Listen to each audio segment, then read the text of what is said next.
शुरू करिए। आपकी तरफ शोर नहीं होना चाहिए। कृष्ण हरे श्री कृष्ण हरे, दुखियों के दुख दूर करे, जय जय श्री कृष्ण हरे। जब चारों तरफ अंधियारा हो, जब चारों तरफ अंधियारा हो, आशा का दूर किनारा हो, जब कोई न खेवन हारा हो, तू ही बेड़ा पार करे, जय जय श्री कृष्ण हरे। कृष्ण हरे श्री कृष्ण हरे, दुखियों के दुख दूर करे, जय जय श्री कृष्ण हरे। तू चाहे तो सब कुछ कर दे, तू चाहे तो सब कुछ कर दे, विष को भी अमृत कर दे, पूर्ण कर दे उसकी आशा, जो भी तेरा ध्यान धरे, जय जय श्री कृष्ण हरे। कृष्ण हरे श्री कृष्ण हरे, दुखियों के दुख दूर करे, जय जय श्री कृष्ण हरे, जय जय श्री कृष्ण हरे। प्रणाम।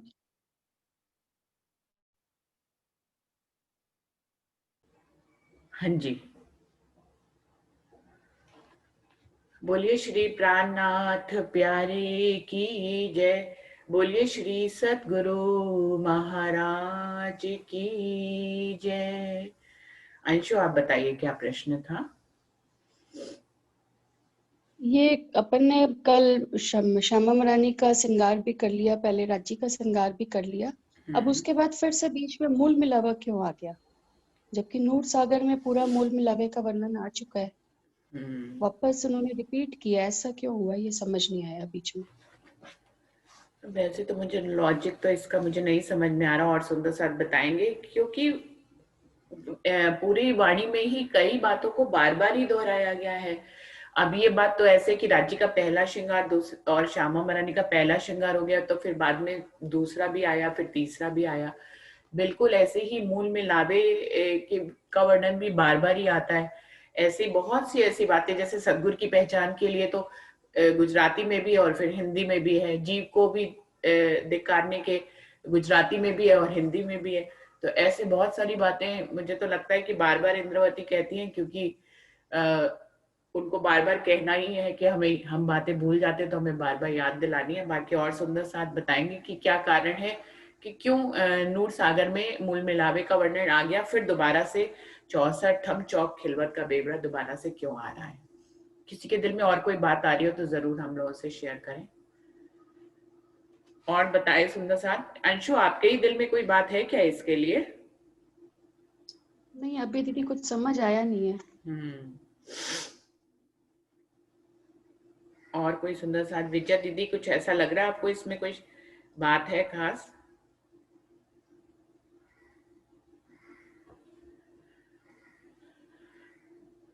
सुंदर साथ के दिल में आएगा तो इस प्रश्न को हम बीच में भी वो बोल सकते हैं। अभी अगर नहीं समझ में आ रहा, मान लीजिए थोड़ी देर में कुछ समझ में आता है, तो जरूर बताएंगे सुंदर साथ जी। तो आज फिर से है 64 थम चौक खिलवत का बेबड़ा। तो सुंदर साथ जी, इसमें कुछ फर्क होगा अंशु, कुछ फर्क होगा चौपाइयों में। इसमें मेरे ख्याल से पूरा वर्णन है थम्बों का, गलियों का, मंदिरों का, गलीचे का और चंद्रमा का और नूर का, सखियों की बैठक का। ये जो 64 थम चौक खिलवत का बेवड़ा है, इसमें ऐसा वर्णन है मेरे अनुसार। और वो जो पहले वाले में ध्यान से पढ़ूंगी तो दोनों में क्या अंतर है, मेरे ख्याल से थोड़ा अंतर है। उसमें रूहों की बैठक, उन्होंने खेल मांग लिया नूर में आकर, तो इस तरह से उन्होंने वर्णन किया है मेरे ख्याल से, कि उसमें भी पूरा थंबों का वर्णन है, पूरा कौन कौन से थंब कहाँ है, ऐसा है शायद। है मेरे ख्याल से हाँ तो है। चलिए देखते हैं, आज इसको भी समझते हैं तो क्या अंतर है, कुछ फर्क जरूर होगा। तो सुंदर साथ जी वैसे तो नूर सागर में कर चुके हैं, लेकिन फिर भी इसमें दोबारा से करते हैं कि मूल मिलावा जब हम जमुना जी से चलेंगे तो हम मूल मिलावा कैसे पहुंचेंगे, सुंदर साथ बताएंगे। सब लोग चरचनी चितवनी तो सीखते ही हैं, तो कोई सुंदर साथ जरूर बताएं कि यमुना जी से मूल मिलावे तक पहुंचने के लिए कैसे जाएंगे।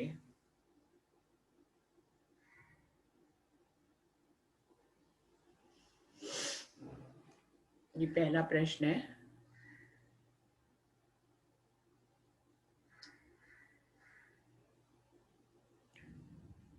शमा, आप आओगे बताने, ये तो पता होगा आपको।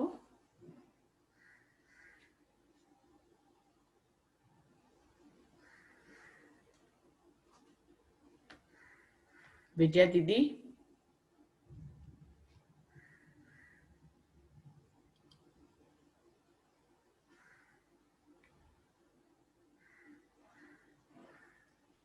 कोई बताएगा इस प्रश्न को। प्रणाम चंद्र साहब जी। प्रणाम जी। दीदी एक बार क्वेश्चन फिर से बोलिए। यमुना जी से मूल मिलावे तक हम कैसे पहुंचेंगे, चितवनी में कैसे पहुंचेंगे। चरचनी के माध्यम से आप बता सकते हैं, चरचनी के कहाँ कहाँ कैसे कैसे आएंगे हम।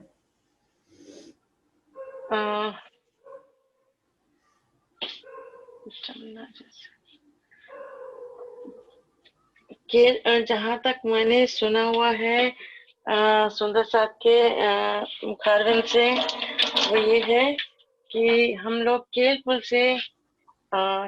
से जाते हैं और केलपुल से जाके राज्य के दर्शन करते हैं। केलपुल अमृतवन, केलपुल से अमृतवन, अमृतवन से फिर 100 सीढ़ियां 20 चांदे पार करके दरवाजे के बाद 28 स्तंभ का चौक, फिर चार चौरस हवेलियां, फिर जो गोल हवेली आएगी, पहली गोल हवेली, और काउंटिंग में 5वीं हवेली, बट गोल पहली हवेली, वो है हमारा मूल मिलावा। वही हम राज्य के दर्शन करते हैं। और जब हम ये अक्षर ब्रह्म की जो वापसी होती है, जब दर्शन करके चांदनी चौक से अक्षर ब्रह्म वापस आते हैं, तो वो केलपुल से आते हैं और बट पुल से जो है वो वापसी हो जाते हैं। बिल्कुल सही रमता ने बताया। सिर्फ स्टार्टिंग में थोड़ा सा जो मिस्टेक हुआ उसको कौन सही करेगा, कोई और सुंदर साथ सही करेंगे। प्रणाम जी। प्रणाम जी। प्रणाम। प्रणाम प्रणाम जी।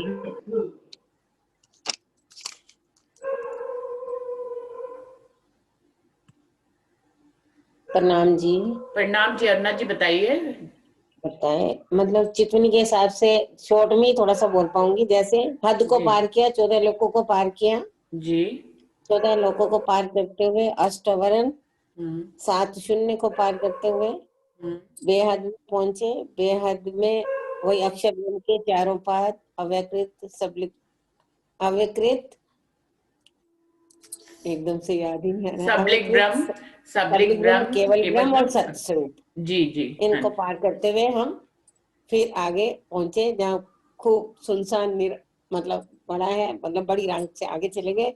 ऐसे वही केलपुल तक पहुंचे। केलपुल से फिर चांदनी चौक में हरा और लाल वृक्ष, जहाँ 100 सीढ़ियां हम ऊपर चढ़े, जिसमें 100 सीढ़ियों में खूब गिलम बिछी हुई है, खूब देख। और चांदनी चौक में रेती बहुत चमक रही है। 100 सीढ़ियां चढ़े बाद हम 28 स्तंभ के चौक में पहुंचे। 28 स्तंभ के चौक में पहुंचे बाद फिर पहली चौरस हवेली में गए। हवेली से ही हमने 3 सीढ़ियां ऊपर चढ़े। पहली हवेली का जो चौक आया, 3 सीढ़ियां ऊपर चढ़ के उस हवेली को पार किया। फिर 3 सीढ़ियां पश्चिम की नीचे उतरे। इसी तरह से हमने चारों चौरस हवेली को पार करते हुए सामने फिर जब चौक 3 थम की हार आई, उस 3 थम की 2 थम की हार, 2 थम 3 गलियां, जिसमें एक थम तो चौरस हवेली का और एक थम गोल हवेली का, गोलाई लिए हुए है। उससे हम ऊपर चढ़ के सीधा मूल मिलावे में गए, जहाँ हमने राजी महाराज को जो हम प्रणाम करते हैं। बिल्कुल सही। अभी इसमें कुछ और भी बताया जा सकता है, और सुंदर साथ कुछ बताएंगे इसके बारे में। प्रणाम सुंदर साथ जी। प्रणाम जी। रुचि दी प्रणाम। प्रणाम जी। प्रणाम मैं जी। शेरपुर में हूँ। शेरपुर अरे बहुत बढ़िया। को सबको प्रणाम, हम सबका भी प्रणाम वहाँ पे करिए महाराज जी को करिएगा। हम लोग आपके माध्यम से पहुंच गए शेरपुर। लो जी, दर्शन करिए, सब लोग बिल्कुल सही शेरपुर करा रही गए। हूँ मैं। हाँ जी, प्रणाम जी।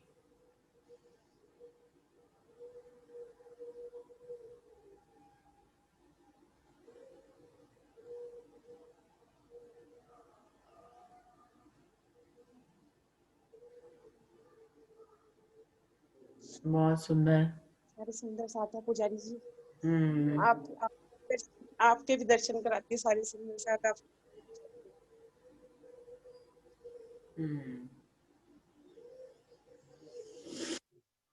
सारी है गंगानगर की, तुम्हें सारी है। पुजारी जी भी आपसे मिलना चाहते हैं सबसे।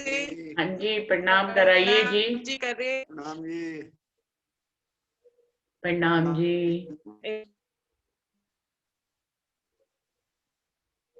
प्रणाम जी। प्रणाम जी। प्रणाम जी।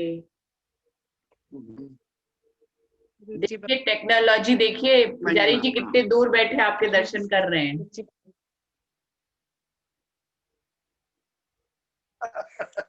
आज हमारे अभाग्य हैं, आपके भी दर्शन हुए। जी जी। प्रणाम जी। अब आपको निज मंदिर के दर्शन कराती हूँ। दो भी जाना। प्रणाम जी। देखो यहाँ का कोहरा, यहाँ का भी आनंद लो आप। थोड़ा थोड़ा दिख रहा होगा, अंधेरा है। हाँ हाँ, दिख रहा है, दिख रहा सारा है। कोहरा है। दूर दूर तक।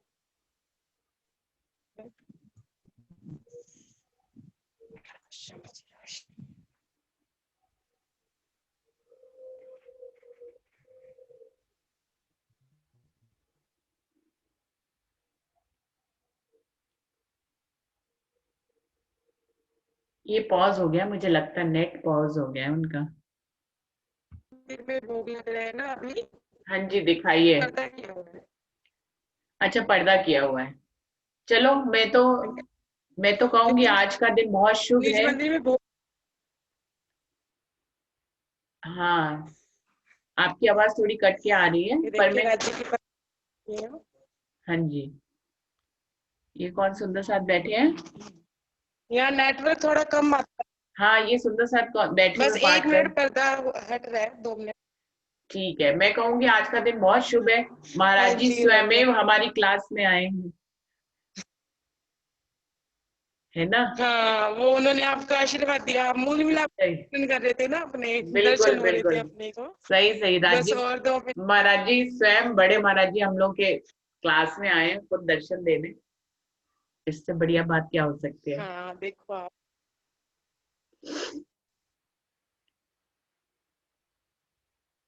अंशु, आप लोग पन्ना गए, आप लोग ने पन्ना ऐसे हमारी क्लास में नहीं लाए हैं। आपको भी करना चाहिए था, हाँ, है ना?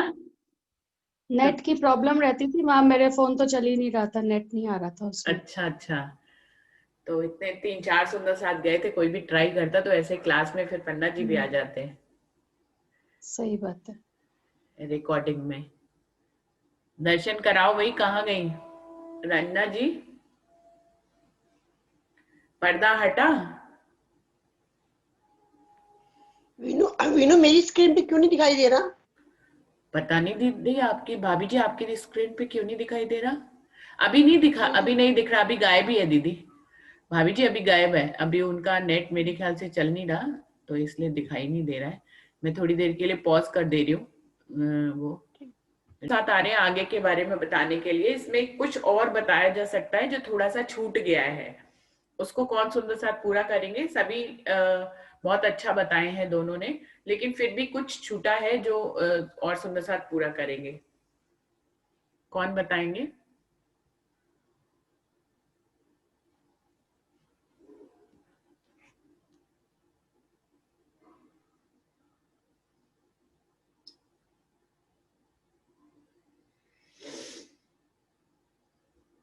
विजया दीदी, आप बताओगे?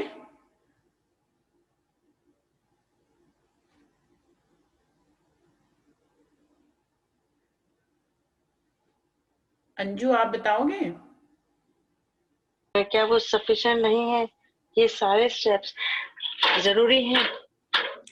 हाँ, रमता ने अच्छा क्वेश्चन किया है कि क्या जो 14 लोग को पार करना है, जो बताया है अरुणा दीदी ने, क्या ये पार करना जरूरी है या हम डायरेक्ट भी जा सकते हैं? देखिए सुंदर साथ जी, इस प्रश्न के उत्तर में मैं ये कहूंगी, पहले तो मैं रास्ता बताती हूँ। वैसे मैंने काल माया के ब्रह्मांड से अरुणा जी ने जोड़ा है, उन्होंने अपनी चितवनी के माध्यम से, पर मैंने प्रश्न किया था कि यमुना जी से सीधा परमधाम से ही पूछा था कि यमुना जी से हम मूल मिलावे तक कैसे पहुंचेंगे, लेकिन अरुणा जी ने उसको फर्श से बताया है बहुत अच्छा, कि फर्श से हम कैसे अर्श तक पहुंचेंगे और मूल मिलावे तक कैसे पहुंचेंगे। तो बिल्कुल सही है। मैं एक बार पूरा फर्श से ही रिपीट कर देती हूँ, फिर बताती हूँ कि ऐसा क्यों करना चाहिए और अगर ऐसा नहीं करते हैं तो कैसा करना चाहिए। तो बिल्कुल सही है कि सबसे पहले पन्ना जी जाया जाता है। पन्ना जी में रुचि दीदी हाँ एक जी, मिनट, वो दर्शन करा रही है, हाँ जी, हाँ दर्शन जी, करा हाँ रही जी, है। हाँ, फिर वो बिल्कुल कराइए कराइए। मैं देखिए अभी हमें दिख नहीं रहा है रंजना जी, नेटवर्क टूटता है, क्या देखिए आप पहले। अभी दिख नहीं रहा है स्क्रीन पे, हमें नहीं दिख रहा रंजना जी। एक मिनट, मैंने तो किया हुआ है। आप एक मिनट, अब देखिए। हाँ, अब दिख रहे हैं, अब दिख रहे अब हैं। आएगा। थोड़ा और अच्छे से दिखाइए। हाँ, थोड़ा और अच्छे से दिख रही है।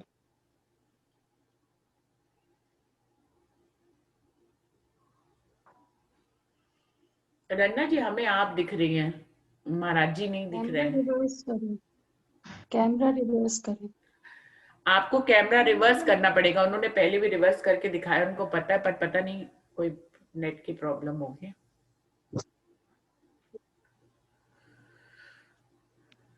अब दिख रहा है? नहीं,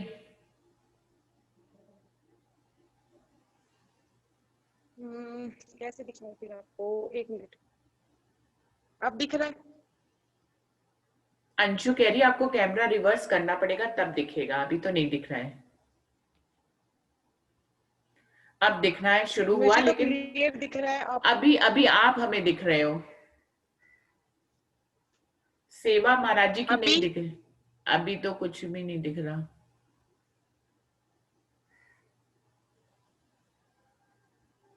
तो वो नेटवर्क कम है ना यहाँ पे, इसलिए दिक्कत आ रही है। नहीं नहीं, हमें आप दिखने लग चलो, जाते हो बीच में। जितने वो मैं कैमरा इधर उधर करती हूँ। पॉज है, पता इनका नहीं, भी मैं करिए दोबारा पॉज, ये देखो लिपसिंग नहीं दिख रही है, पॉज हुआ हुआ है। हाँ, अब आया। अब आ रहा है कुछ? आप कैमरा रिवर्स करो, ऊपर क्लिक करो, पार्टिसिपेंट्स पे जाओ, ऊपर वहां पे कैमरा आएगा, उस पे वो ऊपर आपका लेफ्ट साइड पे एक रिवर्स का साइन आएगा, कैमरा रिवर्स का साइन आएगा, वहां से रिवर्स करो तो ज्यादा क्लियर आएगा। कर दिया। नेट नहीं है तो क्लियर नहीं आएगा पुजारी जी, ऐसे। अच्छा, नेट नहीं है यहाँ तो क्लियर नहीं आ पाएगा। ठीक है, चलो आप अपनी मीटिंग कैरी कीजिए प्लीज। दिखना शुरू हो गया, दिखना शुरू हो गया। हाँ, दूर से ही दिख रहा है। देखो, मैं पीछे आ गई तो दिख रहा है, ये देखिए। मैं जैसे अंदर जाऊंगी तो फिर आप लोगों को दिखना बंद हो जाएगा। हाँ, अब यहाँ मैं से फिर पूरा दिख रहा है, पूरा मंदिर दिख रहा है, निज मंदिर दिख रहा है, पुजारी जी दिख रहे हैं, मंदिर दिख रहा है। हाँ, मंदिर दिख रहा है, अब मंदिर दिख रहा है। हाँ, अब दिख रहा है, दिख रहा है, थोड़ा और पास जाइए। ठीक है। बस थोड़ा सा दूर से ही दिख रहा है, पर दिख रहा है।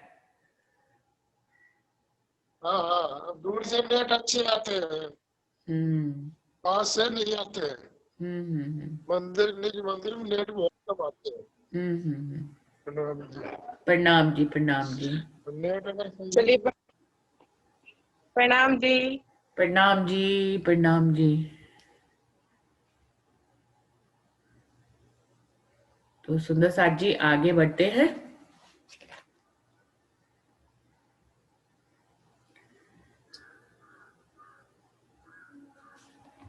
तो सबसे पहले पन्ना जी में प्रणाम करते हैं और गुम्बद जी में, और फिर सतगुरु को प्रणाम करते हैं। और सतगुरु हमें लेके जो है वो 14 लोग को, ऊपर के जो है 6 लोग हैं उनको पार कराते हैं। 14 लोग पार नहीं कराते क्योंकि बाकी के लोग तो नीचे के लोग हैं।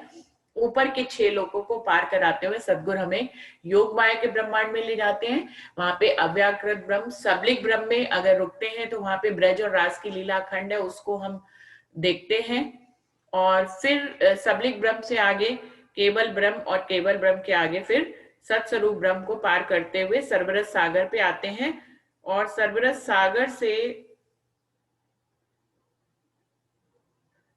सागर से जो है आगे बढ़ते हुए केल पुल पे आते हैं। केल पुल से फिर जो है रॉस, वन की रॉस को पार करते हुए अपने बाएं हाथ की तरफ मुड़ के, केल पुल को पार करके बाएं हाथ की तरफ मुड़ते हुए वन की रॉस पे आते हैं। वहां पर यमुना जी के किनारे चलते चलते पाट घाट आता है, और पाट घाट से स्नान करके यमुना जी में, पाट घाट में से नीचे उतरकर यमुना जी में स्नान करके छूटक देवरी में श्रृंगार करके, जो प्रश्न था वो ये था कि यमुना जी से मूल मिलावे तक कैसे पहुंचेंगे, वो यही था। तो यमुना जी में स्नान करके पाट घाट में छूटक देवरी में श्रृंगार करके हम आगे की तरफ बढ़ते हैं। हमारा मुख जो है वो पश्चिम की तरफ होता है और हमारी दिशा जो है वो पूरब की है। आगे बढ़ते हैं अमृत बन को पार करके चांदनी चौक में आते हैं। चांदनी चौक में लाल हरा वृक्ष है, और फिर बीच में 100 सीढ़ियां, 20 चांदे हैं, उनको पार करके मुख्य दरवाजे पे पहुंचते हैं। मुख्य दरवाजे की शोभा जो है वो लाल रंग की है, और उसमें सारी उसकी शोभा को देखते हुए जब अंदर प्रवेश करते हैं तो 28 स्तंभ का चौक आता है। 28 स्तंभ के चौक के बाद पहली चौरस हवेली, और उसके मध्य के चबूतरे पे 3 सीढ़ियां चढ़ के और पीछे से 3 सीढ़ियां उतर के उसके दरवाजे को पार करते हुए फिर 2 थंबों की यहाँ 3 गलियां पार करके दूसरी चौरस हवेली में प्रवेश करते हैं। और फिर इसी प्रकार उसके भी चौक को पार करके और उस हवेली को पार करके, इस तरह से 4 चौरस हवेलियों को पार करके 5वीं गोल हवेली मूल मिलावा है, जहां हम पहुंचते हैं। उसके मध्य के चबूतरे पर राजी महाराज श्यामा महारानी के साथ सिंहासन पर विराजमान है, और उनके चरणों में हम सब प्रणाम करते हैं। तो ये बिल्कुल सही जो है वो तरीका है। इस तरह से हम लोग काल माया, योग माया और फिर परम धाम में पहुंचते हैं। अब प्रश्न आता है कि क्या काल माया का ब्रह्मांड और योग माया का ब्रह्मांड पार करना जरूरी है? तो बिल्कुल जरूरी नहीं है सुंदर साथ जी। दिल की जो कहते हैं उसकी जो गति है वो सबसे तेज है, मन की गति। आपने अपने मन को अगर राज्य की तरफ मोड़ लिया, अपने दिल में राज्य की बैठक कर ली, तो आप अपने दिल में ही पूरे अर्श को देख सकते हैं, और बिल्कुल भी आपको 14 लोक और योग माया का ब्रह्मांड पार करने की जरूरत नहीं है। ये स्थिति बिल्कुल ऐसी है कि यदि मैं अपनी आंखें बंद करूं, तो मेरी अगर मम्मी फर्रुखाबाद में रहती है तो मैं अपनी आंखें बंद करूं तो मुझे कोई फर्रुखाबाद तक का रास्ता नहीं नापना है। मैं अपनी मम्मी को अभी ही अपने दिल में देख सकती हूँ और उनसे गले मिल सकती हूँ। तो मुझे कोई भी रास्ता नापना नहीं है। लेकिन अगर मैं किसी दूसरे को बताऊंगी मेथड कि फर्रुखाबाद कैसे जाया जाता है, मेरी मम्मी का घर है वहां और वहां जाने का क्या तरीका है, कैसे आप जाएंगे, तो उसमें हम दूसरे को जब बताते हैं तो तो हम पूरा रास्ता बताते हैं सुंदर साथ जी। लेकिन अगर हमें दिल में जाना हो तो हम कोई रास्ता नहीं नापते। ये तो हमारे दिल की पहुंच है। मेरा दिल मेरी मम्मी से मिला ही हुआ है, तो फिर मुझे कोई भी रास्ता नापने की जरूरत नहीं है। कनेक्शन हो जाते हैं। आज से बहुत काल पहले, बहुत समय पहले की ऐसी होता था कि लोगों के दिल के कनेक्शन होते थे, और वो दिल से ही दिल का कनेक्शन करते थे। उसको कुछ साइंटिफिक भाषा में कहा भी जाता था उस चाल को, कि वो कैसे एक दूसरे से कनेक्टेड होते थे और सिर्फ ध्यान के माध्यम से एक दूसरे से बातें करते थे, जबकि उनके बीच में करोड़ों कोसों किलोमीटर की दूरी हुआ करती थी और वो मेडिटेशन से एक दूसरे से बात करते थे। ये बिल्कुल ऐसा ही तरीका है। आप चितवनी से जब राज्य से कनेक्टेड हो जाते तो बिल्कुल आप इसी मेथड से बात कर सकते हैं सुंदर साथ जी। तो इसमें बिल्कुल भी कोई भी रास्ता नापने की जरूरत नहीं रहती है। सुंदर साथ जी, अभी सब क्लियर हो गया? अगले प्रश्न पर चले क्या? तो अगला प्रश्न है जी दीदी। हाँ जी, अगला प्रश्न ये है कि मूल मिलावे का कोई सुंदर साथ वर्णन करेंगे कि थंबों की शोभा कैसे आई है और पूरब में कौन से थंब है, पश्चिम में कौन से हैं, उत्तर और दक्षिण में कैसे हैं थंब। तो इन सब का वर्णन करेंगे सुंदर साथ जी। जो कमर भर ऊंचा चबूतरा है उसकी शोभा कैसे आई है, थंबों की शोभा कैसे आई है, और फिर अगर गिलम और चंद्रमा का वर्णन करेंगे तो भी अच्छा लगेगा।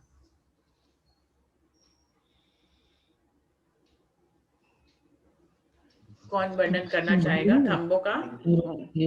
प्रणाम जी, मैं ही बोलती हूँ। मेरा पहले बहुत गलत हो गया क्वेश्चन, है ना। पहले आंसर बिल्कुल सही नहीं, मैं क्वेश्चन ही नहीं समझी। नहीं आपका मैंने गलत नहीं अपनी हुआ, चिट्ठी के माध्यम से गलत बिल्कुल कहा। नहीं हुआ, आपने सही नहीं बोला था, गलत कुछ भी नहीं हुआ था। नहीं, वो पाठ घाट में स्नान करना, ये सब श्रृंगार करना, सब कुछ ही नहीं बोल पाई जल्दी जल्दी में, बोल दी ना, क्योंकि हमें एकदम लग से दी क्वेश्चन करा ना, तो गरिमा जी ऐसे माफ छूट हो गई गया थी। ऐसे।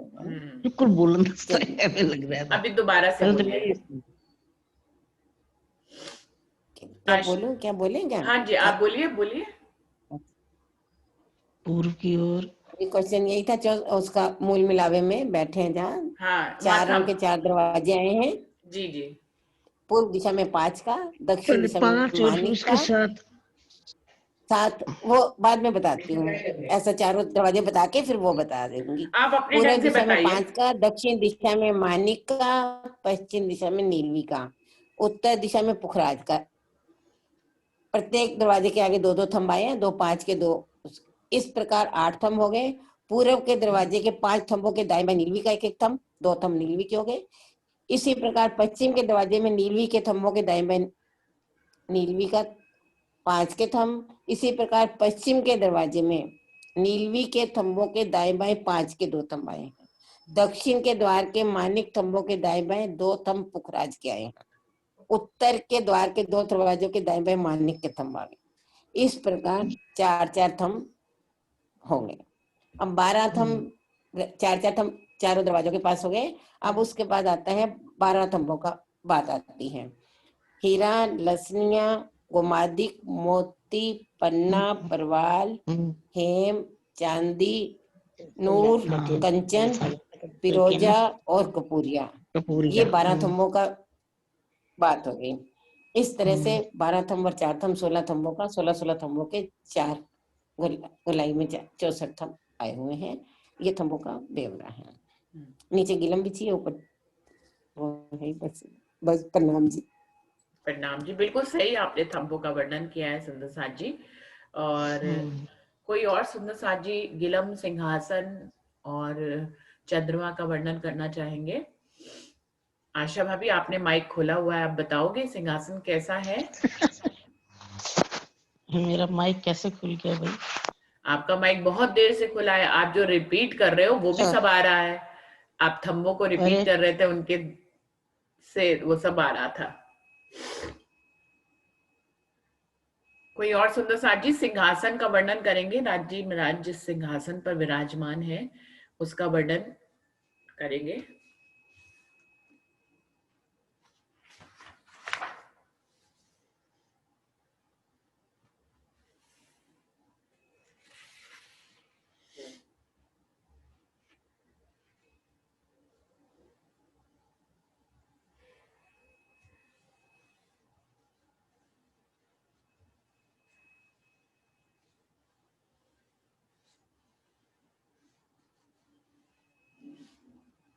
26वीं चौपाई से जो है सिंहासन का वर्णन शुरू हो रहा है इसी वाले प्रकरण में।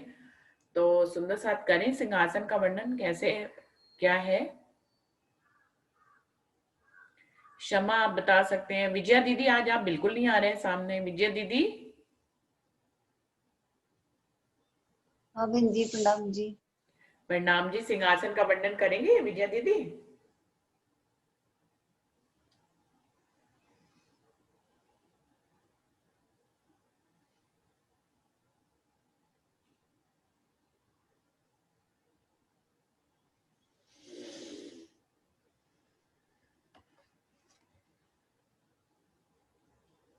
मैं गोल हवेली के बारे में थोड़ा सा बोल देती हूँ बहन जी। हाँ जी, बोल दीजिए।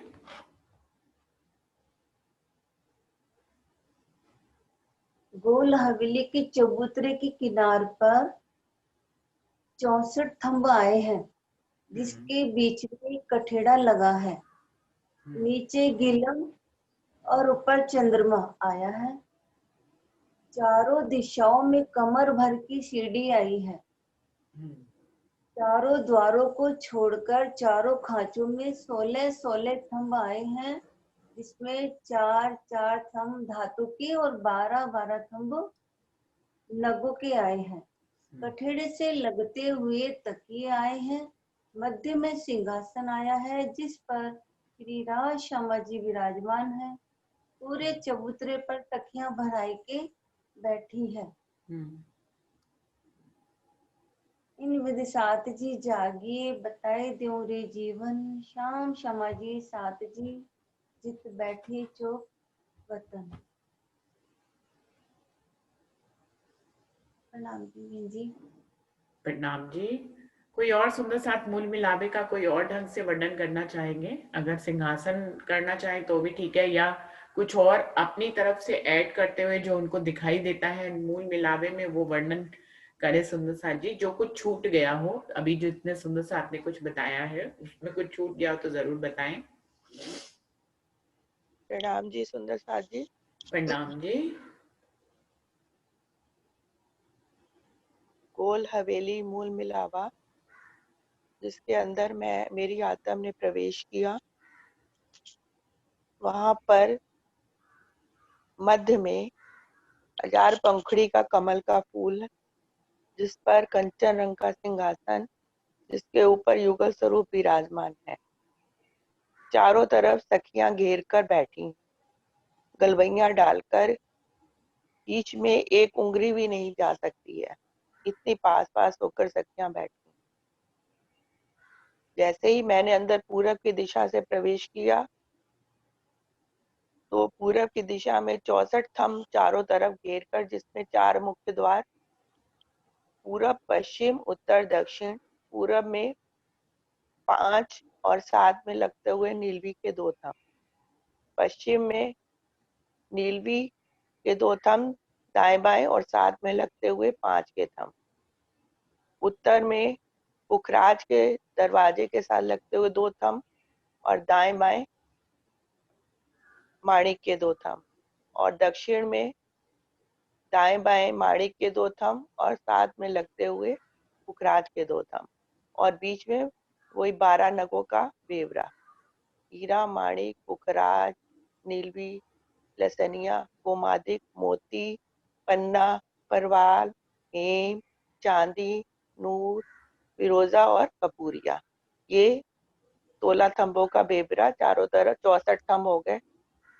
इसके जैसे ही मैंने अंदर प्रवेश किया, नीचे मैं देख रही हूँ कि लाल रंग की गिलम बिछी हुई है, जो अति कोमल, क्योंकि वो गिलम भी राज्य का ही स्वरूप है।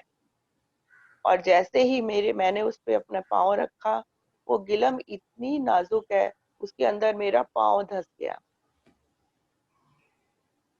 क्योंकि वो मुझे पहचान रही है कि आज मेरी आत्म मुझसे मिलने आई है, युगल स्वरूप से मिलने आई है। तो वो इतनी कोमल हो जाती है मेरा पाँव का स्पर्श पाते ही। इसके बाद मैंने देखा कि ऊपर चंद्रमा, हरे रंग का चंद्रमा लगा हुआ है, जिसमें मोती की झालरें लटक रही हैं। और वो मोती की झालरें भी मुझे पुकार रही हैं, मुझे देखकर आनंदित हो रही हैं। जैसे एक रूह दूसरी रूह को देखकर वहां पर प्रसन्न होती है, इसी तरह से वो झालरें भी देखकर मुझे बहुत प्रसन्न हो रही है मुझे देखकर। उन झालरों की तरफ नजर जाते ही मेरा मन प्रफुल्लित हो रहा है। उसके बाद कंचन, बीच में 1000 पंखुड़ी का कमल का फूल, जिसकी एक एक पंखुड़ी मेरे मन में ऐसा लगता है जैसे एक एक आत्म है, और उसके ऊपर राज्य महाराज कंचन रंग के सिंहासन पर विराजमान है, और उनके चरण कमल के स्पर्शों का वो एक एक पंखुड़ी अनुभव कर रही है। कंचन रंग के सिंहासन पर युगल स्वरूप विराजमान है। सामने 2 नूर की चौकियां हैं जिन पर युगल स्वरूप अपने चरण कमल रखे हुए हैं। युगल स्वरूप कंचन रंग का सिंहासन जिसके 6 पाए हैं, 6 डांडे हैं, 2 कलश हैं और 2 कलश के ऊपर 2 छतरियां हैं। इस तरह से 8 कलश बनते हैं और चारों तरफ मोती की झालर है और बीच बीच में मानिक का फूल है और हर डांडे में 10-10 रंग झवेरों के झलक रहे हैं। और ये अनंत रंग, दिखने को ये 10 रंग है, लेकिन पल पल इनका रंग बदलता है और एक एक रंग में अनंत अनंत तरंगे निकल रही। एक गादी है, 2 चाकले रखे हुए हैं जिस पर युगल स्वरूप मेरे राजी और श्यामा सुभान विराजमान है। ये 5 तकिए हैं, एक राजी और श्यामा जी के दाएं बाएं और एक बीच में दोनों का और 2 तकिए पीछे। राजी का बायां चरण कमल नूर की चौकी पर और दायां चरण कमल राजी के बाएं जांग के ऊपर और श्यामा जी के दोनों चरण कमल नूर की चौकी पर। राजी ने केसरिया रंग की इजार पहनी है और श्वेत रंग का जामा और सिंदूरिया रंग की पाग, नीलो न पीलो बीच के रंग का पटका और केसरिया आसमानी रंग की पिछौरी। श्यामा जी ने सिंदूरिया रंग की साड़ी, श्याम रंग जड़ाप की कंचकी और नीली लाई को चढ़नी। सर्वप्रथम जब मैं पहले राजी की तरफ गई, मैंने अपना हाथ राजी के चरणों में रखा। राजी, मैंने देखा श्यामा जी की तरफ ही देख रहे हैं। जैसे ही मैंने अपने हाथों का स्पर्श राजी के चरणों को दिया, राजी ने एकदम दूसरा चरण कमल भी मेरे हाथों में दे दिया। मैं उन दोनों स्पर्शों को देख रही हूँ, लगातार देखती ही जा रही हूँ शोभा को। वो चरण कमल अति कोमल है, अति नाजुक, गहरी लालिमा लिए हुए। मैं उन चरणों को स्पर्श कर रही हूँ, उन चरणों को चूम रही हूँ और राजी महाराज की तरफ देख रही हूँ। राजी महाराज भी मेरी तरफ देख रहे हैं। अद्भुत उस लीला का बयान, कितने प्यार से राजी महाराज मेरी तरफ देख रहे हैं, जैसे कितने समय से अंतराल हुआ है हम दोनों का। और मैं राजी के नेत्रों की तरफ देख रही हूँ, मेरे नेत्र भी राजी की तरफ देख रहे हैं। राजी मुझे, मैं राजी को जैसे प्रीतम का भी प्रणाम जी, सुंदर सा प्रणाम। सुंदर वर्णन किया आगे चित्रनी के माध्यम से। लगभग इसमें पूरा वर्णन मूल मिलावे का आ गया है। सिंहासन का वर्णन भी आ गया है कि सिंहासन में 6 पाए हैं और 6 डांडे हैं। 3 डांडे पूरब की तरफ और 3 पश्चिम की तरफ है और एक गादी, 2 चाकले उसके ऊपर बिछे हुए हैं और 6 डांडों पर 6 कलश है और 2 कलश मध्य में हैं और कंचन रंग का सिंहासन है और 5 तकिए हैं। 2 तकिए राजी श्यामा जी की पीठ की तरफ और एक तकिया उन दोनों के बीच में और एक उनके साइड में, एक उनके साइड में। तो इस प्रकार से 5 तकियों की शोभा है।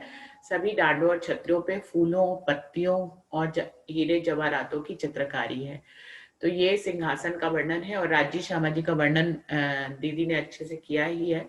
उनके पूरी शोभा का वर्णन किया, उन्होंने कैसे वस्त्र पहने और आभूषणों में हम लोग कल वर्णन कर ही चुके कि झांझरी घुंघरी का भी कलरा है और श्यामा जी में अनमट बिछुआ है, हाथ पे पहुंची नवघरी है और अंगूठियां हैं, इस तरह से सारा वर्णन आता है।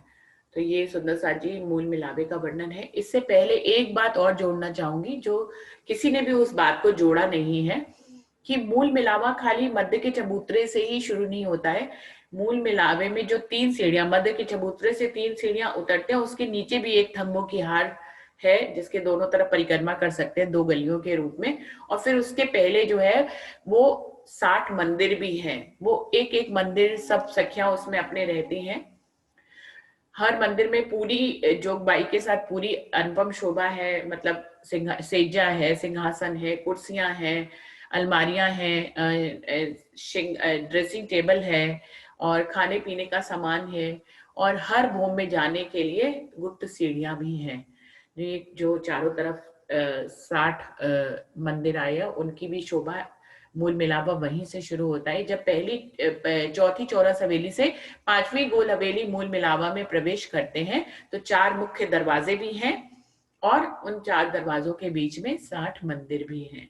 तो सुंदर साथ जी, और जब उन 60 मंदिरों को और मुख्य दरवाजे से पार होकर अंदर जाते हैं तो एक थंबों की हार हर मंदिरों की पाखे की दीवार के सामने आते हुए ऐसे थंबों की हार है।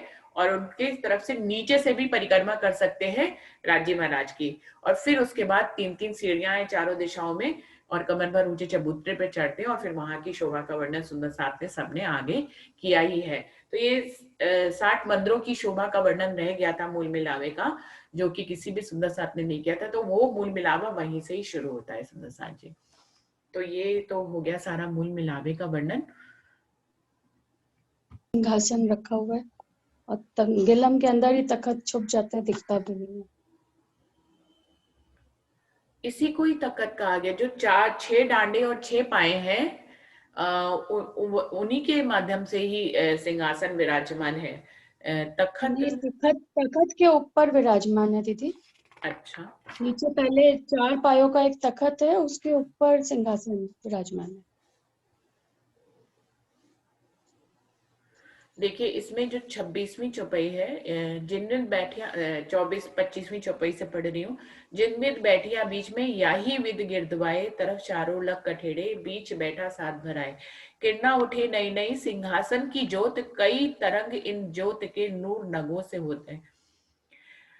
पाइये इन तखत के उत्तम रंग कंचन, 6 डांडे 6 पाइयों पर अति सुंदर सिंहासन। नूर सागर में पढ़ा था दीदी, तखत के ऊपर विराजमान है सिंहासन कंचन रंग का। अच्छा, यहाँ पे तो ऐसे ही वर्णन आ रहा है। मैंने कभी आज तक तखत को ऐसे बिल्कुल तखत है और वो दिखता नहीं है क्योंकि गिलम इतनी सॉफ्ट है, उसी में धस जाता है, दिखता सिर्फ सिंहासन ही है।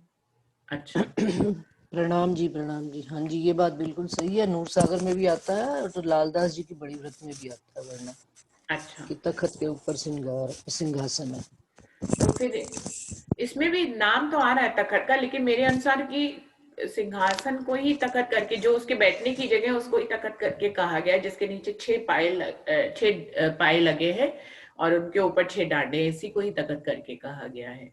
देखिए इसमें भी आ रहा है, पाइये इन तखत के उत्तम रंग कंचन, 6 डांडे 6 पाइयों पर अति सुंदर सिंहासन, ऐसे आ रहा है। तखत में आपका मतलब 6 पीछे नीचे जो वो बैठने है की जगह है, जो बैठने की जगह है उसी को ही, जैसे जिसपे गादी और चाकले बिछे, मेरे अनुसार उसी को ही तखत करके कहा गया। उसके नीचे 6 पाए हैं और उसके ऊपर 6 डांडे हैं। बैठने वाली जगह को, इसको अगर उसको मतलब तखत करके वर्णन कर दिया गया, उसी को सिंहासन करके कहा गया। जब सिंहासन पूरा कहा गया तो सिंहासन के अलग अलग पार्ट को जब वर्णन करते हैं तो बैठने वाली जगह को तखत करके संबोधित करते हैं। मेरे अनुसार तो ऐसे है। नहीं है, महाराज जी ने चर्चा में भी बहुत बार बताया है और नूर सागर में भी पढ़ा है हमने। अच्छा, तखत के ऊपर सिंहासन विराजमान है, 4 पायों का तखत है जो गिलम के अंदर ही धस जाता है, नजर नहीं आता, नजर हमको सिंहासन ही आता है।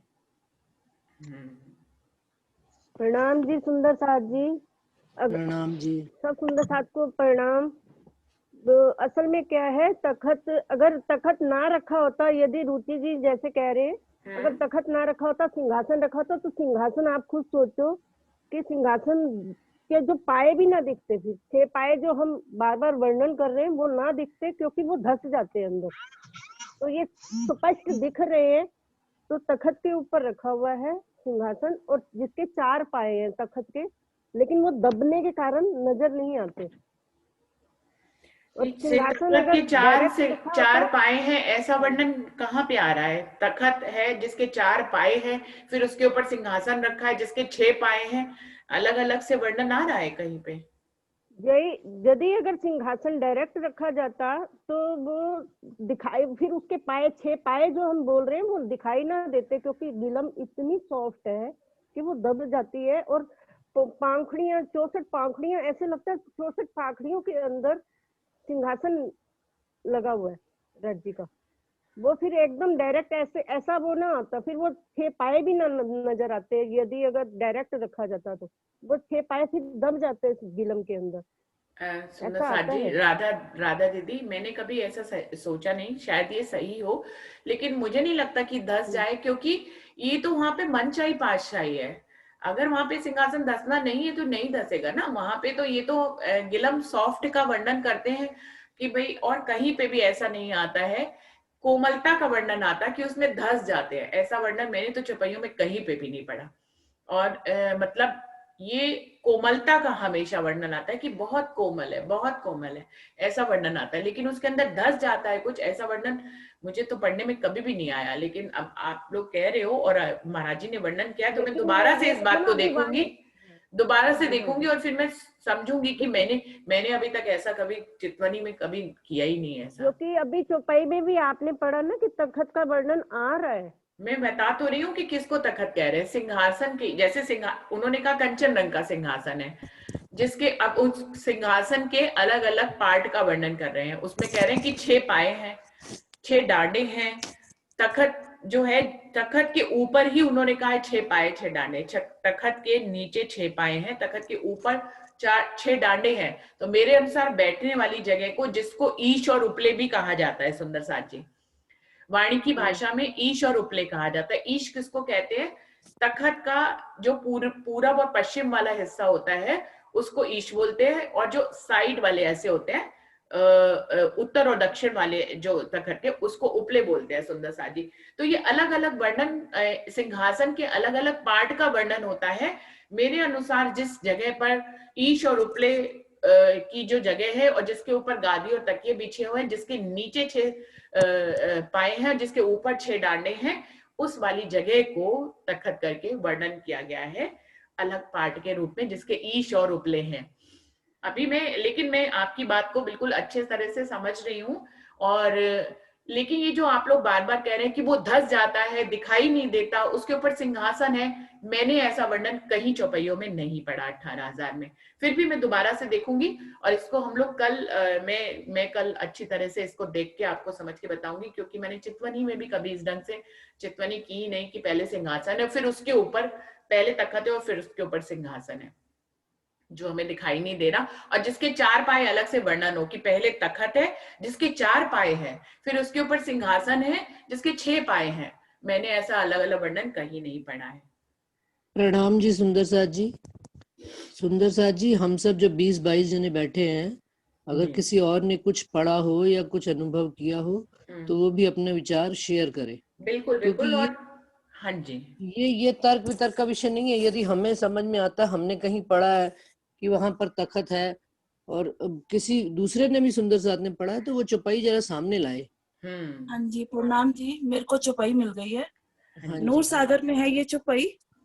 हाँ जी, नंबर बताइए दीदी आप नूर सागर का। मैं शर्मा हूँ। हाँ क्षमा जी, हाँ जी 47 चौपाई है 47 नूर सागर जी। तखत शोभित बीच नूर का, नूर में युगल किशोर, बैठे हक बड़ी रू, नूर में नूर शोभा अति जोर। आप इसका वर्णन करें, चौपाई क्या कह रही है? कि मूल मिलावे के बीच में नूरमय तखत शोभायमान है। हाँ जी। और उस पर श्री राज श्यामा जी के नूरी सुंदर स्वरूप विराजमान है जी। तो ये ईश और उपले वो जो तखत है, जो जिस जगह पे गादी और तके हैं उसी पे ही तो बैठने की बात हो रही है सुंदर साथ जी। इसी को ही तो तखत कह रहे हैं। मैं यही तो कह रही हूँ कि तखत बार बार वर्णन आ रहा है, लेकिन तखत सिंहासन से अलग है ये वर्णन नहीं आ रहा। तखत सिंहासन की बैठने वाली जो जगह है, जिस पर राजी श्यामाजी विराजमान होते हैं, जिसके ऊपर गादी और तकिए बिछे हैं, गादी और चाकला बिछा है, जिसको ईश और उपले से संबोधित करके कहा गया, उसी को ही तखत कहा गया है सुंदर साथ जी। तखत अलग से है, उसके ऊपर सिंहासन है और उस सिंहासन के ऊपर राजी श्यामा जी बैठे हैं, ऐसा इस चौपाई में भी नहीं आ रहा। चौपाई में यही कह रही है कि तखत शोभित है, नूर का तखत है जिसके ऊपर युगल स्वरूप बैठे हैं। तो कौन सी जगह पे बैठे हैं राजी श्यामा जी? अपन मंदिरों में भी अगर राज्य पधराते हैं तो तखत के ऊपर ही राज्य की सेवा और उनकी पालकी आती है।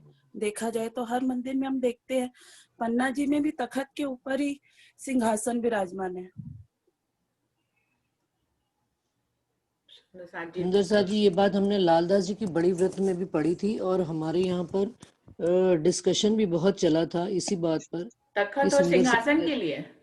हाँ हाँ। अच्छा अच्छा, तो क्या पता लगा था? नहीं, तो उसमें फिर चौपाई बकायदा निकाली गई थी लालदास जी की बड़ी व्रत में से, उसमें उन्होंने तखत अलग वर्णन किया था और यहाँ उसका कैसे प्रमाण दिया था कि तखत के 4 पाए उसमें वर्णन में आया था। अच्छा। और जो ऊपर सिंहासन है उसमें 6 पाए 6 डांडे आते हैं। मैं यही तो कह रही हूँ कि उसी की चौपाई तो मुझे आप लोग सुंदर साथ जी मेरी मदद करेंगे कि जिसमें ऐसा तखत वर्णन जिसके 4 पायों का अलग वर्णन और फिर उसके ऊपर सिंहासन जिसका 6 पायों का अलग वर्णन हो, ऐसी चौपाई लालदास जी की व्रत में अगर है तो जरूर आप दिखाएं। लेकिन ये जो स्वरूप साहब, मैंने लालदास जी की व्रत बहुत गहराई से ऐसे पढ़ी नहीं है तो मैं उसका प्रमाण नहीं ऐसे याद मुझे है, लेकिन ये वाणी मैंने बहुत बार पढ़ी है, इसमें ऐसा अलग से वर्णन मुझे नहीं मिला है। और अगर उधर वर्णन है तो जरूर हो सकता है, इसमें कोई वो वाली बात नहीं है। मैं वाणी के हिसाब से बता रही हूँ। वाणी में ये जो तखत जो चौपाई 47 दिखाई है शमा ने, इसके अनुसार तखत का वर्णन मुझे तो वही लग रहा है। सुंदर साथ जी, रास मंडल की एक फोटो अंशु ने डाली है अभी अपने खिलवत रूहों की ग्रुप में, जरा ध्यान से उस फोटो को देखें।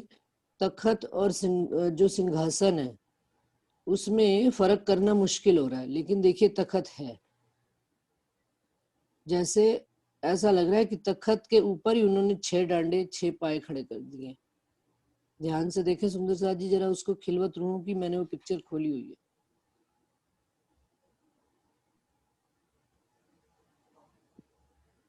ये जब हम लोग का डिस्कशन चला था तो कोई पन्ना जी की सुंदर साथ हमारे संग बैठती हैं, उन्होंने ही ये फोटो भेजी थी कि ये सही बात है। ये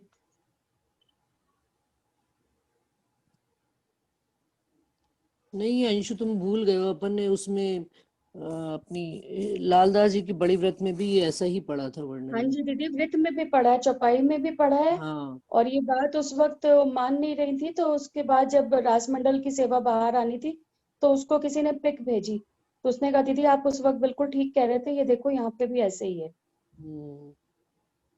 नहीं, याद होगा मंदिर में भी बड़ी डिस्कशन चला था। हाँ जी, बहुत चला था। हाँ, ये अभी शमा के घर जब पढ़ रहे थे नूर सागर, वहां पे भी चला हाँ, था दीदी। वहां पर भी चल। चलिए सुंदर साथ जी, इसमें आपकी अपनी आत्मा जैसे गवाही देती हाँ, हो। बिल्कुल बिल्कुल। मैं वाणी के हिसाब से, वाणी तो कहती है क्योंकि समग्र अध्ययन करने पर ही हम किसी चीज के लिए कॉन्फिडेंट होकर कह सकते हैं, क्योंकि सारे पन्ना जी का स्वरूप पूरा परमधाम का स्वरूप ही कहा जाता है, तो वहां पर भी ऐसा ही श्रृंगार शोभा वर्णन की गई है। प्लस लालदास जी की बड़ी व्रत में भी हमने अनुभव किया, लेकिन यदि रुचि जी का अपना अनुभव है तो ये अपनी अपनी आत्म का अनुभव है, जो हाँ, जैसा मुझे अनुभव वाणी में ऐसे अलग से कहीं तखत का वर्णन मतलब तखत जिसको भी कहा गया नहीं, है बिल्कुल उसको... है अच्छा। ये बात मैं, हाँ बिल्कुल कॉन्फिडेंट, क्योंकि ये बहस यहाँ से नहीं चल रही थी, ये लखनऊ से बहस चल रही थी।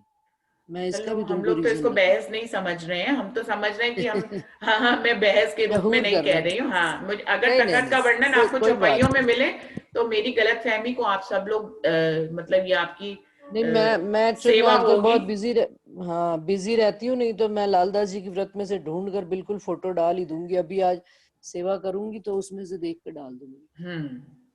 और वाणी में मिले तो वाणी की भी डाल दें।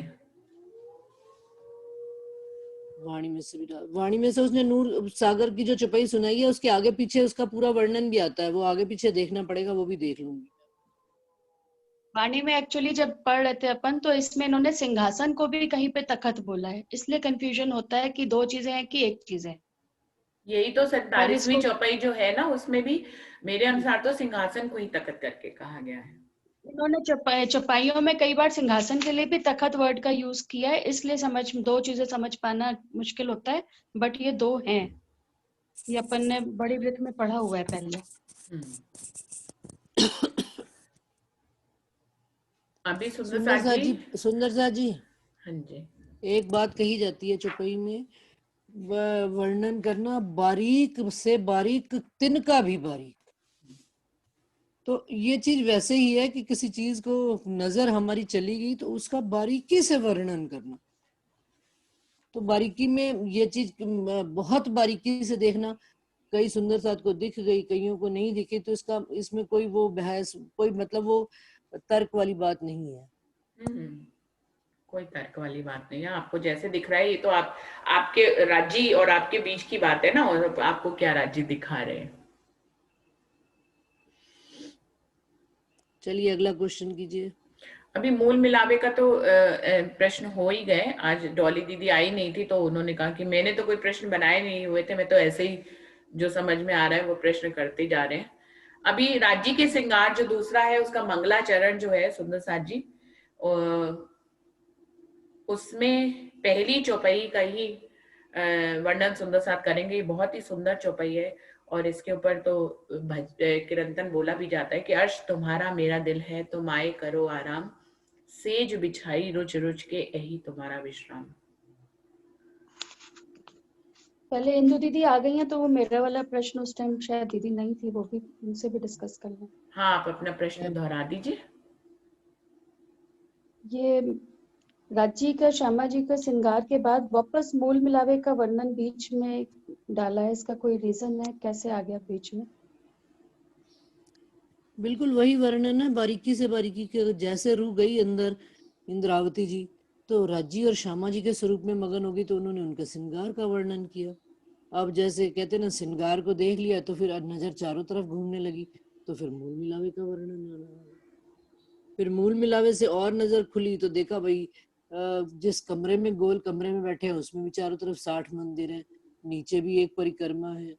तो ये बिल्कुल ये ऐसे ही वर्णन आता है सुंदर साथ जी, जब हम चितवन के लिए परम धाम के लिए चलते हैं संसार से, तो ठीक है ज्ञान की दृष्टि से हम कह देते हैं कि हमने काल माया का ब्रह्मांड पार किया, योग माया का ब्रह्मांड पार किया, फिर परम धाम में सर्वरस सागर से होते हुए हम कैसे गए, परंतु रूह जो विरहा में होती है, और हम भी जब किसी संसार में, इसको हम संसार के अनुभव से भी देखें कि संसार में यदि हम किसी के लिए, हमें किसी की खबर आ जाए दुख सुख की तो हम दौड़ते हुए चले जाते हैं, तो क्या उस समय हम उस व्यक्ति से मिलने की तड़प रखते हैं कि ये याद रखते हैं कि मैंने कितनी सीढ़ियां पार की, कितने मंदिर पार किए, लेकिन जैसे ही उस व्यक्ति से हम मिल लेते हैं और हमारे मन को थोड़ा सा करार आ जाता है तो उसके बाद फिर चारों तरफ नजर जानी शुरू होती है। बिल्कुल इसी प्रकार से जैसे सुनीता दीदी ने अभी वर्णन किया, मैं उसी समय से ज्वाइन कर लिया था मैंने, तो उन्होंने इतना बारीकी से वर्णन किया राज्य को, उनको उनके भावों में, उन शब्दों में ये बात महसूस हो रही थी कि वो एग्जैक्टली देख पा रही है उस चीज को। तो वो भाव राज्य के श्रृंगार में, जब जैसे जैसे वो राज्य के श्रृंगार में जाती जा रही थी, वो भाव, उसके बाद शब्द उसके खोने शुरू हो गए। शब्द खोने का मतलब कि हम उनमें लीन होना शुरू हो गए, और जब शब्दों में हम बात कहना शुरू कर देते हैं तो वापस हम संसार में आना शुरू कर देते हैं। तो इस चीज को बिल्कुल ऐसे ही समझा जाए कि पहले राज्य का वर्णन हुआ, पहला श्रृंगार, फिर उसके बाद उन्होंने पूरा मूल मिलावे का वर्णन किया। मेरी आत्मा तो मुझे यही गवाही देती है।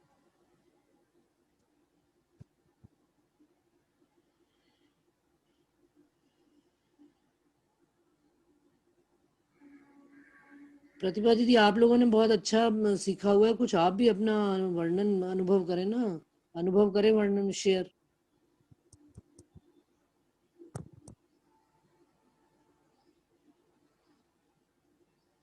मैं तो सब अपनी चीज भाव से ही जोड़ती हूँ, मुझे लगता है राज्य के चरणों में बैठ के राजी जो दिखा दें, जो समझा दें,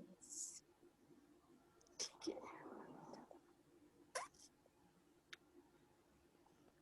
अपना दिल ही अर्श बन जाए, बस यही है। क्योंकि ये बात वर्णन में एक चीज और भी आती है, देखो कि जब हमें चितवनी करनी सिखाई जाती है या कुछ भी बात समझाई जाती है, तो राज्य का दर्शन करने के बाद ही परम धाम घूमा जाता है, उससे पहले परम धाम नहीं घूमा जाता। राज्य का दर्शन किया फिर परम धाम। जैसे हम परिक्रमा भी शुरू करते हैं, तो परिक्रमा में ध्यान दीजिए, आता है अब कहूँ रे इश्क की बात, इश्क शब्दातीत साक्षात। सबसे पहले राज्य के लिए राज्य का वर्णन है, उसके बाद फिर राज्य को लेकर, राज्य हम रूहों को अपने संग लेकर पूरे परम धाम में विचरण करते हैं। बाकी आप अपना अनुभव बताएं अंशु जी, आपको क्या महसूस होता है इस चीज का? नहीं, ठीक है, आपका जवाब ठीक है। मेरे को तो जवाब कल पढ़ रही थी तो समझ में आ नहीं रहा था। ठीक है अब आपका।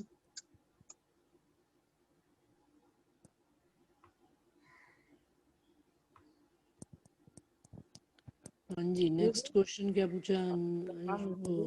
यही पहली चौपाई मंगलाचरण की कि अर्श तुम्हारा मेरा दिल है, तुम आए करो आराम, सेज बिछाई रुच रुच के यही तुम्हारा विश्राम। तो सुंदर साथ किस किस ढंग से राज्य के लिए अपने हृदय में सेज बिछाते हैं, ये सब लोग अपने अपने ढंग से बताएंगे।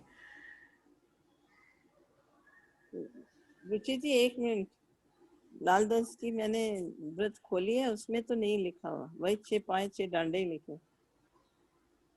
अच्छा, मूल मिलावे में आंटी बोल रहे हैं। हाँ जी, मैं अभी लाल दास की व्रत मैंने खोली है, उसमें तो 6 पाए 6 डांडे ही हैं, तखत लिखा ही नहीं कहीं। कौन सा प्रकरण खोला आपने? ये कौन सा? मूल मिलावे में 83 चौपाई है। ठीक है, और विचार कर लेंगे। आप उसकी एक पिक जो है ना डाल देना ग्रुप में, खींच के ना उस पेज की पिक।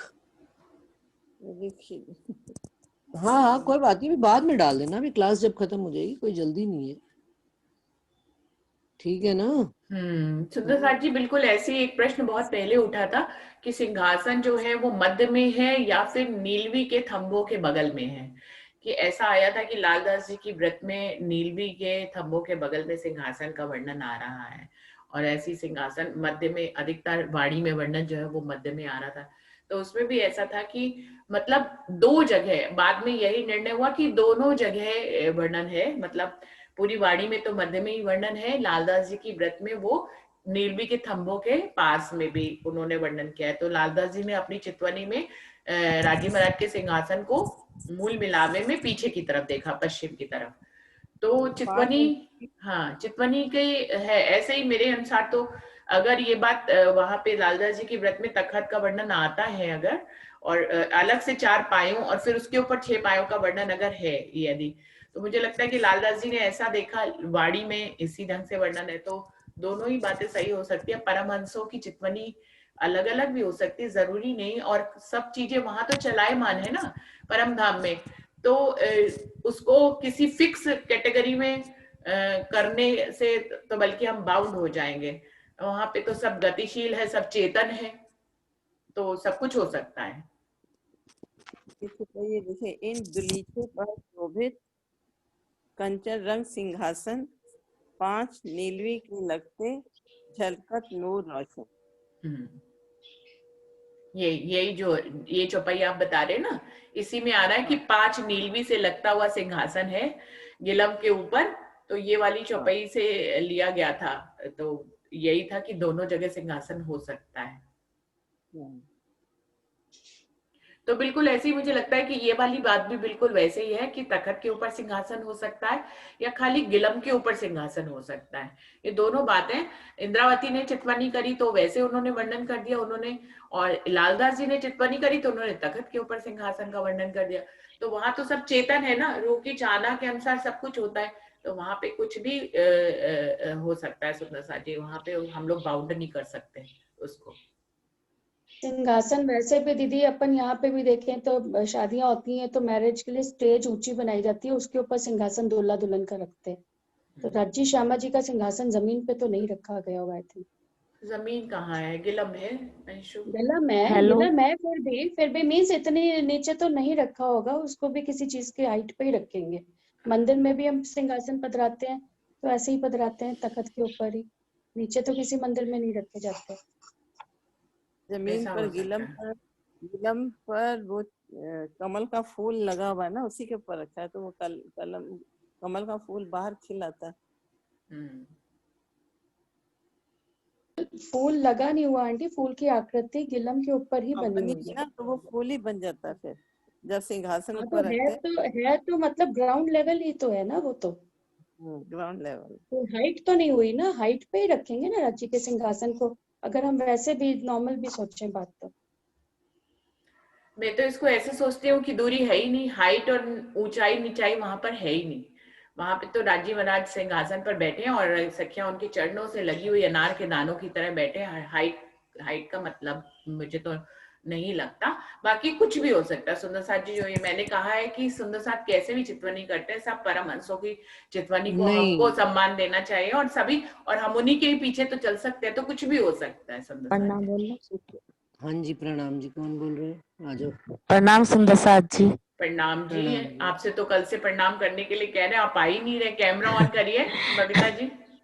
जी मैं अपना कुछ बताती हूँ, जैसे इस पे सिंहासन के ऊपर बात चल रही है ना। जी जी बताएं। आप ये बता दे कि 6 डांडे हैं जी हैं हाँ जी। और उनके ऊपर सिंहासन है। सिंहासन पे गद्दी काहे के ऊपर रखी है? अगर वहां पे तख्त नहीं है तो गद्दी काहे के ऊपर रखी गई है? तकिए काहे के ऊपर रखे गए हैं? ईश और उपलों के ऊपर रखे हैं बबीता जी।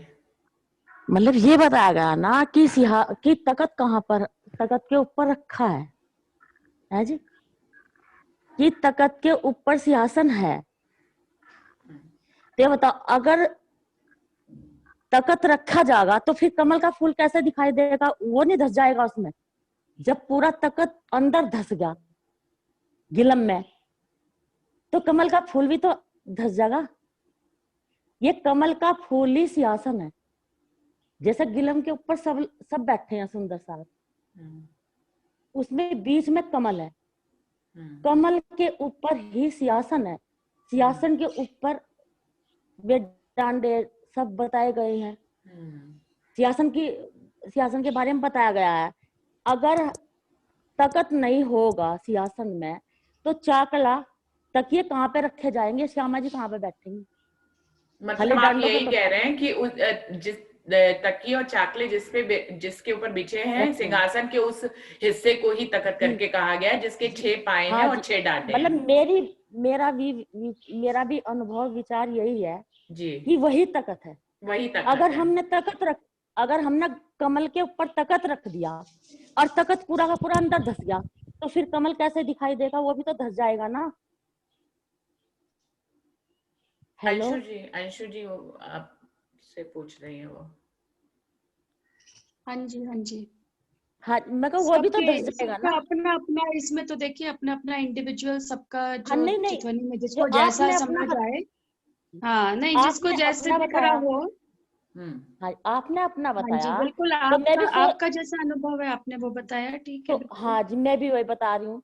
और जैसे कहा जो गवाही दे, अपने हृदय में सिंहासन होना है, तो अपने हृदय में हमारा कमल की तरह हृदय हो जाएगा, सुंदर हो जाएगा, इतना कोमल हो जाएगा, तभी तो हमारे हृदय में कमल खिलेगा, तभी सिंहासन लगेगा उस पर, तभी राज श्यामा जी हमारे हृदय में विराजमान। मेरा अनुभव तो ये। बिल्कुल सही बात तो यही है। देखो मैं इतना सब कुछ नहीं जानती हूँ, मैं तो सुनती हूँ, जानती नहीं हूँ मैं इतना। पर जो भी मुझे मेरे अंदर से अनुभव हुआ वो मैंने आपसे। बबीता जी आप बिल्कुल सही कह रहे हो कि बात बिल्कुल अच्छी बात आपने कि जल में नहाइए कोरे रहिए।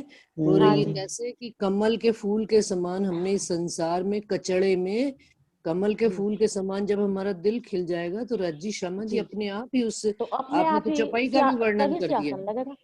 हाँ जी। वही सिंहासन क्या लगना, बस राज्जी श्यामा जी आ गए तो शोभा सारी हाँ ही जी। उनकी आ गई। बिल्कुल मतलब बिल्कुल राज सही है श्यामा जी, जी का बिल्कुल सिंहासन भी तो सही। तभी लगेगा जब हमारा हृदय, हमारा दिल कोमल की तरह खिल जाएगा, कोमल जैसा बन जाएगा। नहीं तो वैसे तो हम जीव हैं, माया में धसे हुए हैं यहाँ पे।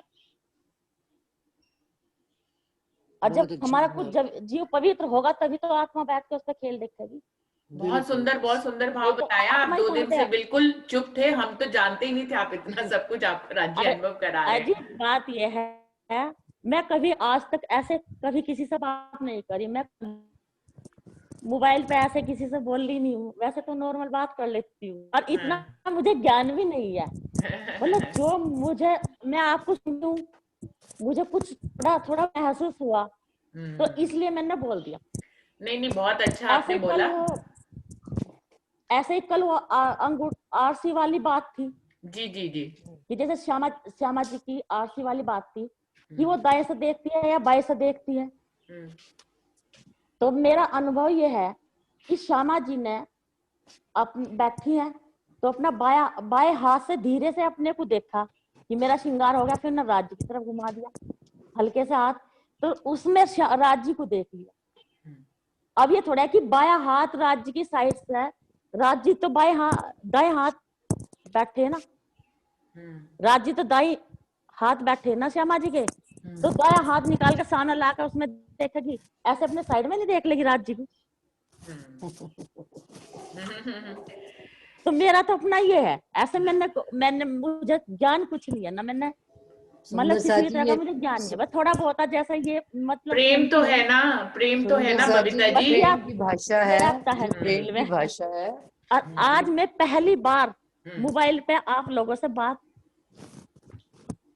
नहीं अब बिल्कुल देखो सही जैसा जवाब है, प्रेम से जवाब देना, क्योंकि ज्ञान के ऊपर भी प्रेम की महिमा को गाया गया है। ज्ञान को और जैसे ज्ञान आप होना आवश्यक है। मतलब जैसे राज्य की कोई चर्चा करता है, बात करता है, उनकी बात चलती है तो मुझे बहुत अच्छा लगता है, मैं बहुत सुनती हूँ, कहीं भी मिल जाता है मुझे, कहीं पे सुनती हूँ। पर मतलब ये भाई तकत धस गया, तकत बाहर है ऊपर है, तो ये तो हम अपना बाहर वैसे ही वो है ना, इससे तो कोई वही नहीं है। मैं तो ये है कि राज्य हमें कैसे मिले, हम राज्य की चर्चा कर रहे हैं, हमारा राज्य की चर्चा अच्छी लग रही। सुंदर साथ जी, इन सब बातों के ऊपर भी एक बात और कही गई है जी। वो ये कही गई है कि हमारा व्यक्तिगत अनुभव जी। हम संसार में जब कोई भी वर्णन करते हैं तो हमें वेद और कतेब के आधार पर कोई बात कहनी होती है। क्योंकि संसार में दुनिया को अगर हम कोई भी बात कहेंगे, हम 10 जने खड़े होंगे, 10 जने अपनी अपनी बात कहेंगे, तो कोई प्रवाही व्यक्ति हमारे से कंफ्यूज हो सकता है। तो इसलिए ये बात कही जाती है कि हम कोई भी बात कहें, ये तो चलिए हमारी खिलवत रूहों की है, हम सब खिलवत में बैठे हैं, तो हम सबको एक दूसरे की एक दिली से हम ये अनुभव कर सकते हैं कि आप प्यार से उस चीज को अनुभव कर रहे हैं, और एक जना वाणी के आधार पे तो कहा, तब ये बात कही जाती है संसार में जब भी कोई बात हम कहेंगे, वेद कतेब और उससे भी ऊपर स्वसम वेद यानी कि वाणी के आधार पर प्रमाणित बात ही सर्वविदित कही जाएगी और वही सर्व सत्य कही जाएगी। व्यक्तिगत अनुभवों को हमारे तक ही, हम अपने तक ही सीमित रखें, क्योंकि व्यक्तिगत अनुभव हमें सुख देते हैं, ये निज सुख कहलाते हैं। इसमें किसी दूसरे को हम शामिल नहीं कर सकते, राज्य और मेरी रूह ही शामिल है।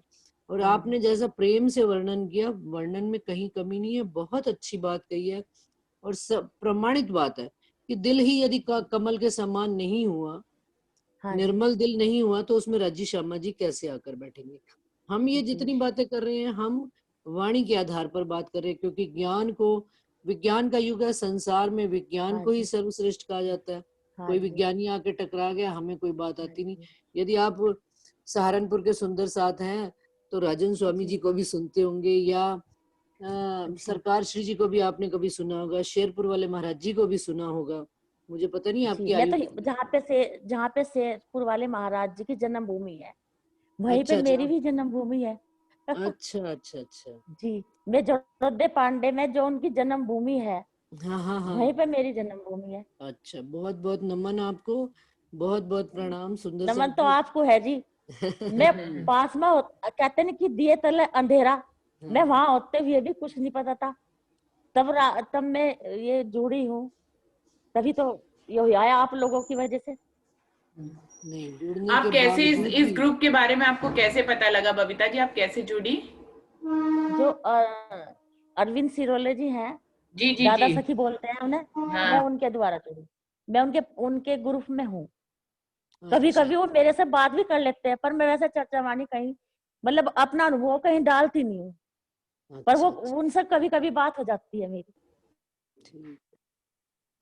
तो आपको खिलवत रूहों ग्रुप में जोड़ने के लिए उसमें सूचनाएं आती हैं, तो आप अगर अपना हाँ फोन जी। नंबर बताएंगे तो मैं आपको उसमें जोड़ लूंगी, ऐड कर लूंगी। आप नंबर वो बताएंगे? उन्होंने जोड़ दिया, कर दिया ना, हाँ कल जी, ऐड कर दिया।